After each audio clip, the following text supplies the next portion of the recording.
Stand by, tape is rolling. And Steve. So where are you from again, Joe? Yeah, go ahead. Houston. So Russell, are you a longtime John Travolta fan?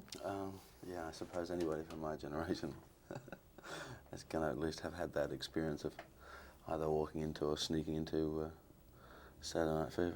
So the scene you have in this film, was that sort of like a fulfillment of a longtime fantasy? No, not necessarily. Just we thought it was a good gag, you know. That just came out one night at the end of work when we were reviewing what we were doing over the next few days. We were kind of laughing about, you know, having that set up to walk to while we were shooting the shot, and then it went from there to the director actually convincing the studio to buy the rights for the song, and now it's in the movie. Russell, after making a film like this and seeing the technology that's currently available, are you ever worried that there may come a day when movies will be cast with computer-created actors? Not worried. I think it would seem that that's the way things are going to go anyway. I'm not really worried about it. If that's the way it develops, that's the way it develops. I think it'll take a little time yet. So I better start saving. Russell, did you have any specific villain of history in mind to model your performance after?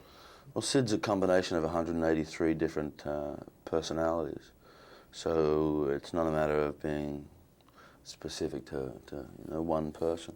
The research for Sid covers everything from you know, Bundy to Dahmer, Berkowitz, through to Adolf Hitler, my dentist, Stalin, you know, and then you have parts of his program that are like Sir George Solti and Herbert von Karajan and a couple of years of Bobby Darin's life, and there's lots of different things that make up what drives Sid, but the good majority is the collection of the worst serial killers and mass murderers of our time. You seem to be having a great deal of fun with this performance. At times, almost a self-satirical edge entered into it, like you were playing the game show host from hell. Mm-hmm. Was this a fun movie to make? Oh yeah, definitely. You know, Brett sets such a nice collaborative and open relationship going within the cast and stuff, you know, so everybody is talking and discussing what they're going to do and all that sort of stuff. So, and then he sets you such a great program because he's so organised and such a good ship's captain, you know, that he sets you a really easy platform from which to leap off. You developed a very interesting, edgy give and take with Denzel Washington. What was he like to work with? Really good.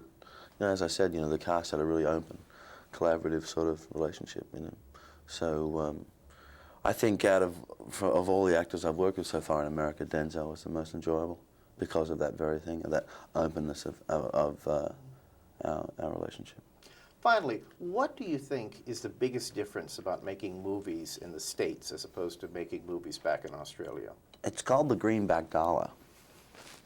It's a budgetary thing, you know. So I normally make films. You know, have an average budget of about Australian $3.5 million, you know, and I think the largest I've ever worked on had a budget of about Australian $7 million. So when you're working on a film that's US $40 million, there's a massive difference in, you know, what the director can draw on as far as technology is concerned, and the fact that he can actually create the environment on which for you to play, whereas in Australia, if the building's not already built, forget it. Well, thank you very much and good luck to you. All right, mate, cheers.